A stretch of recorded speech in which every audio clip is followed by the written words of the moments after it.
ბათუმი ევროპის საბჭოს ვენეციის კომისიის მე-13 გაერთიანებულ სხდომას მასპინძლობს. შეხვედრაზე ვენეციის კომისიის მიერ ბოლო 1 წლის განმავლობაში მიღებულ მოსაზრებებსა და დასკვნებს განეხილავენ, რომლებიც უკრაინის, მოლდოვის, სერბიისა და სხვა ქვეყნების საკითხებს ეხება.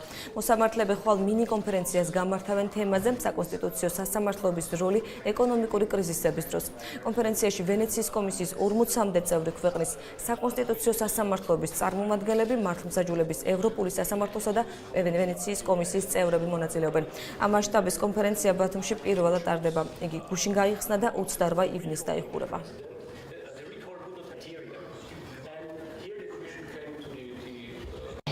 ეს არის პირველად ხდება ქალაქ ბათუმში საკონსტიტუციო სასამართლოსთან ერთად ვენეციის კომისია ატარებს გაერთიანებულ საბჭოს სხდომას. მნიშვნელოვანი რომ ბათუმი გახდება ამ საერთაშორისო თანამშრომლობის ცენტრი, არამედ რეგიონალური, არამედ უკვე ევროპის და მთელი მსოფლიოს მასშტაბით სამართლებრივი თანამშრომლობის ცენტრი ხდება და ეს არის მნიშვნელოვანი არა მარტო სამართლებრივი კუთხით, არამედ ისევე ქვეყნისათვის და ბათუმისთვის.